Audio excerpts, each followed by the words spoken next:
Hey, Christian Marriage. In this video, I'm getting ready to break down decoding the dream, finding out what actually matters to your spouse. My name's Ahi, by the way. I always thought, literally, I thought I was dumb. I didn't think I had the ability to learn at the level that I actually did, simply because later in life, I joined the Air Force and long story, I won't get into all of it right now, but I'm getting ready. I'm taking this test, couldn't figure out the information, covered my ears and started talking out loud, and everything started sticking with me. And I learned I was an audible learner, right? I was an audible learner. Schools, a lot of things, it's all based around visual learners. It's crafted for that. I was an audible learner. Changed the game for me. But here's the thing that was more important than that whole shift, that paradigm shift, viewing myself incorrectly, was this piece right here.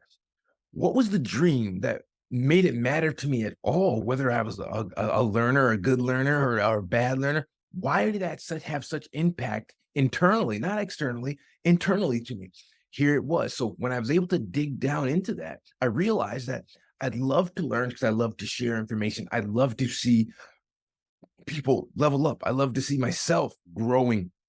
Growth is like a critical piece for me. Where that comes from, it goes way back. It goes way back. But here's what I want to give to you for your marriages, okay? And this is so important, is with every want, every need, every desire, sometimes every conflict, your spouse has an underlying dream.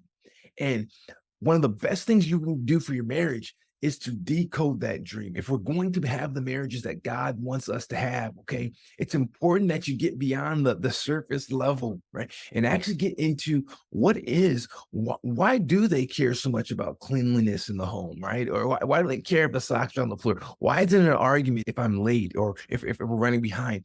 Getting to that underlying issue, that underlying, not I say issue, I shouldn't use the word issue, dream. What is the childhood dream? This is what's so important about communication in marriage.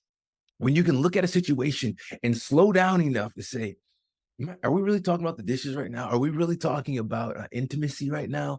Are we really talking about our communication or lack of communication? Or are we looking at something that's deeper? And being able to open up the conversation. So how do we do that? Sometimes it's as simple and as awkward at first as asking, like, so why does this really matter to you? Not in the moment, right? In the moment, you want to set it off, do that. I'm talking about maybe after things cool down a little bit, if it's a tense discussion or if it's a one-off remark, stopping and asking the question, why does it really truly matter? You can't be sarcastic, guys. You got to have the right heart again. And before you get the right heart, there's a step, but I'm gonna take that step in a second here. But getting to the actually having the dialogue and asking, why does fill in the blank matter? Me filling the gas up, filling the gas in the car. Why does that really matter? What do you feel? What did you think?